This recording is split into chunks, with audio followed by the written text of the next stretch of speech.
C'est l'heure de parler sport sur Télé 50. Merci de nous rejoindre, mesdames et messieurs. Le comité de normalisation de la Fédération congolaise de football association a relancé le train électoral. Le nouveau comité exécutif sera connu au plus tard le 11 novembre prochain. Les dépôts de candidatures débutera jeudi 10 octobre. C'est l'essentiel de la communication du CONOR faite ce mercredi à Kinshasa.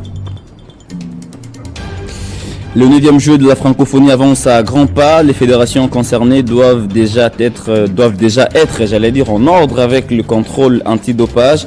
Le point avec le docteur Nguébé qui nous a accordé une longue interview ce mercredi. Bonsoir à toutes et à tous. Le comité de normalisation de la Fédération congolaise de football association a rendu public ce mercredi le calendrier électoral qui reprend les dates clés des élections qui se tiendront au plus tard le 11 novembre. Le détail avec le vice-président du CONOR, Maître Guy Kabeya. Considérant l'urgence de respecter le délai butoir du 30 novembre 2023 pour l'organisation des élections des membres du comité exécutif de la FECOFA, tel qu'exigé par la décision du bureau du conseil de la FIFA, daté du 23 avril 2023, décide, article 1er, le calendrier électoral pour les élections des organes de la FECOFA se présente comme suit. 1. Étape, annulation de la convocation de l'Assemblée générale extraordinaire du 20 mai 2023. Sous-étape, décision du comité de normalisation de la FECOFA portant annulation de la décision numéro 04-38/2023 du 5 avril 2023 portant convocation de l'Assemblée générale extraordinaire du 2 novembre, du 20 mai plutôt 2023. 7. Tenue des élections de tous les membres des comités de gestion des entités subdélégataires pour le renouvellement de leurs équipes dirigeantes. 4e étape, communication de la liste des candidats aux membres. Date butoir, mercredi 1er novembre 2023. Et enfin, tenue de l'Assemblée générale ordinaire élective des membres du comité exécutif de la FECOFA, samedi 11 novembre 2023. Football sur gazon avec le match des demi-finales des interclubs de la CAF qui ont débuté bien sûr ce mercredi. Young Africans des Fistons Maïl et Kalala ont pris bien évidemment une belle option pour la qualification en finale après avoir battu ce mercredi Marumo Galante d'Afrique du Sud sur la note de 2-0. C'était bien sûr en Tanzanie.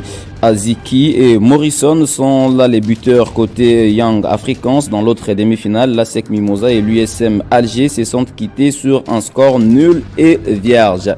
Je l'ai annoncé au sommaire, le jeu de la francophonie avance à pas de géant. La RDC devra être exemplaire sur toutes les lignes. Voilà pourquoi les athlètes congolais doivent passer le test antidopage pour éviter toutes conséquences néfastes qui peuvent découler à l'issue de ce jeu. Le précision avec le docteur Nguébé avec qui nous nous sommes longuement entretenus ce mercredi à Kinshasa. S'agissant des jeux de la francophonie, au niveau du comité d'organisation de ces Jeux de Kinshasa 2023, je suis le superviseur du dispositif santé et antidopage.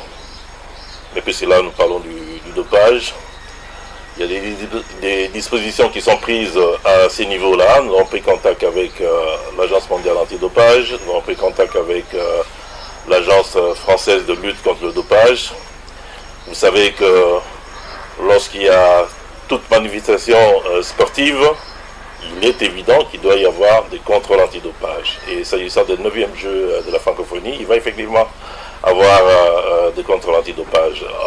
Au début du mois de juin, du 8 au 10 juin, il Il y a une formation des agents de contrôle de dopage qui est prévue sous la supervision de l'Agence française de lutte contre le dopage.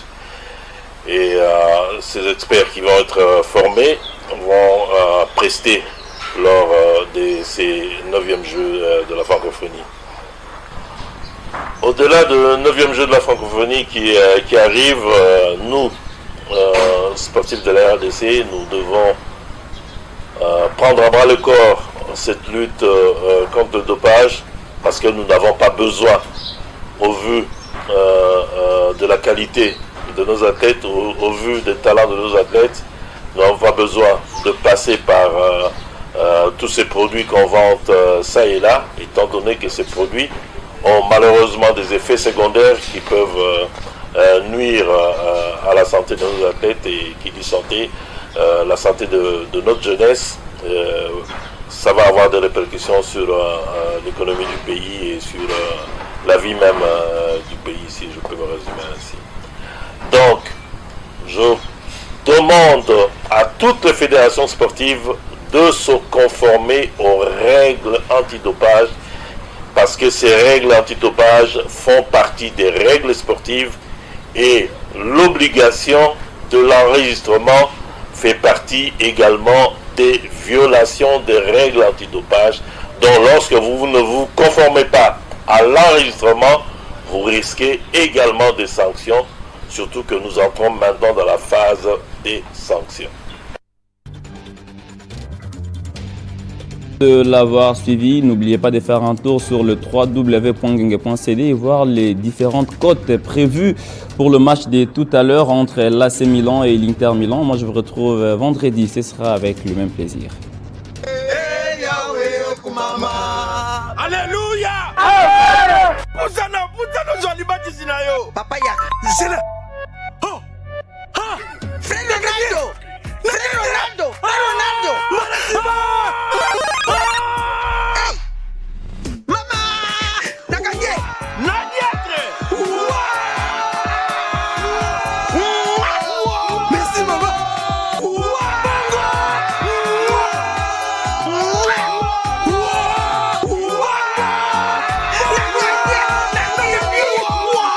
Nangenge Sport! To beta tatena chombo! Pariez aussi en ligne sur www.ngenge.cd.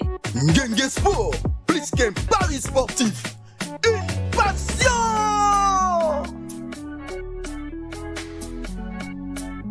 Ma, betelanga ba match oyo. Nzoba mutu azate.